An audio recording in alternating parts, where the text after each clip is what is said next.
Hello అండి అందరికీ. నా స్టైల్‌లో ఈరోజు ఆలు ఫ్రైని చేయబోతున్నాను. చాలా అంటే చాలా బాగుంటుందండి. చాలా తొందరగా కూడా అయిపోతది. ఇంతకీ మీలో ఆలు ఫ్రై అంటే ఎంతమందికి ఇష్టమో నాకు కామెంట్ సెక్షన్‌లో కామెంట్ చేయండి. నాకైతే చాలా చాలా ఇష్టం అనమాట. మా చెల్లికి కూడా చాలా ఇష్టమండి. పాపం మా చెల్లయితే ఎప్పుడొచ్చినా ఆలు ఫ్రై చేయక్క అనైతే అంటది.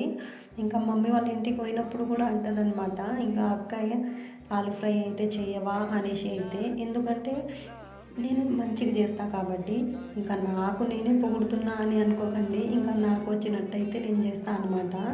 అందుకే మీకు కూడా ఒకసారి చూయిద్దామని ఇంకా ఆలు ఫ్రై అయితే చూపిస్తున్నా అనమాట. ఏం లేదండి, ఒక కడాయి పెట్టుకోవాలి.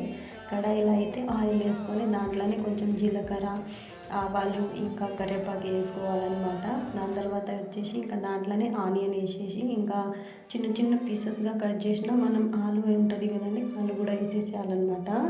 ఇంకా మనం ఆలునైతే మీడియం ఫ్లేమ్లోనే పెట్టుకోవాలండి, లేకపోతే మొత్తం మాడిపోతాయి అన్నమాట. హై ఫ్లేమ్లో అసలు పెట్టొద్దు, మీడియం ఫ్లేమ్లోనే పెట్టుకోవాలన్నమాట.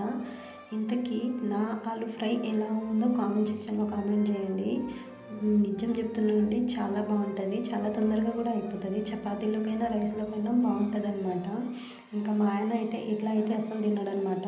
ఓన్లీ ఆలుయే, అందుకే చారు కూడా చేసిన అనమాట. నిజంగా అండి చాలా బాగుంది. ఈ వీడియో కనుక నచ్చినట్టయితే ఒక లైక్ చేసి సబ్స్క్రైబ్ చేసుకోండి. బాయ్.